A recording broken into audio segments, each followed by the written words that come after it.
Bowie pin-ups photograph. This is interesting actually because I got a call from British Vogue about doing a photograph with David Bowie. This must have been probably early 70s. You've got to remember that Bowie was enormous. He was the biggest pop star probably, certainly in the UK and probably in the world. And I was a huge, huge fan. And a couple of years earlier, I'd been at home and on the radio, you know, they were playing pop music, and his new single came out and it was called Drive-In Saturday, and there's a line in it where he says, "She sighs like Twig the Wonder Kid." And I was like, oh my God, David Bowie just said my name in a song. I was like, oh, I was so, because I loved him. I thought he was brilliant. And then a few months later, I got the call saying, would I be up for doing a photograph for the cover of Vogue with Bowie?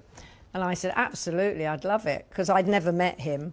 He was at the time in Paris recording the Pin-Ups album. So I went to Paris and met him, and he you know, he was just an amazing man. So bright, so clever, so modest, just a really great guy, apart from being incredibly talented. And we got on really well. We did the photograph, I went back to London, and then the then editor said, we can't put a man on the cover of British Vogue. They wouldn't budge. So while we were going back and forth with them, David said, why don't I just put it on the cover of my album? Which he did, so it became the cover of Pin-Ups. And it's had a much longer life, actually, because every time it's reissued in a different format, out comes the cover of Pin-Ups.